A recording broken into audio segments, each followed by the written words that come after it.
বিহারের বিধানসভা নির্বাচনের ফলাফল ঘোষণার প্রক্রিয়া চলছে। তো এখন এ বিষয়ে চূড়ান্ত কোনো মন্তব্য বিশ্লেষণ করার কোনো সময় এখনো আসেনি। প্রবণতা হয়তো স্পষ্ট, কিন্তু আমাদের সর্বোচ্চ নেতৃত্ব খতিয়ে দেখছেন। কিন্তু এর মধ্যে বিজেপির কিছু নেতা, বাংলার অথবা সর্বভারতীয় বিজেপি, তারা বিহারের সঙ্গে বাংলাকে রিলেট করে এরপর বাংলা এই ধরনের একটা ন্যারেটিভ তৈরি করতে চাইছেন। খুব স্পষ্টভাবে বলে রাখি, বিহারের ফল যাই হোক, দয়া করে কোনো কষ্টকল্পিত তুলনা বাংলার সঙ্গে করতে আসবেন না।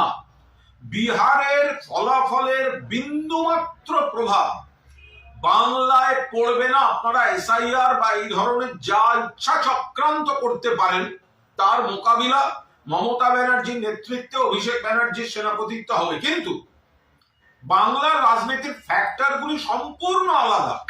এখানে উন্নয়ন, এখানে বাংলার সম্মান, বাংলা ভাষার সম্মান, পরিযায়ীর প্রতি চূড়ান্ত অপমান বিজেপির, তাদের অধিকার রক্ষা, বাংলার মানুষের বৈধ ভোটারদের অধিকার রক্ষা, কেন্দ্রের টাকার জন্য বঞ্চনা, প্রতিশোধের রাজনীতি। এখানে বিজেপি মানুষের দ্বারা প্রত্যাখ্যাত, আর শীত গ্রীষ্ম বর্ষা মমতা বন্দ্যোপাধ্যায় ভরসা, যার উন্নয়নের মডেল অন্যান্য রাজ্যকে অনুসরণ বা অনুকরণ করতে হয়।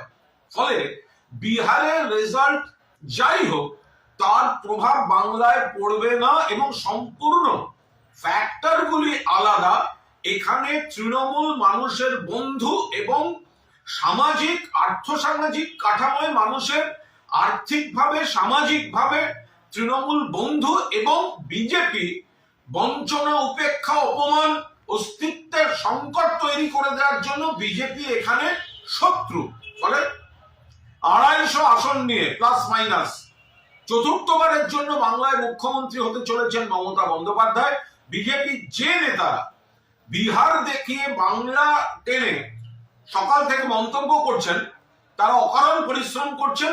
বিহারের সঙ্গে বাংলার ফ্যাক্টরগুলির মিল নেই এবং বিহারের নির্বাচনের কোনো প্রভাব বাংলায় পড়বে না। বাংলায় তৃণমূলের পাশে মানুষ ছিলেন, আছেন, থাকবেন এবং বিজেপি এখানে প্রত্যাখ্যাতই থাকবে।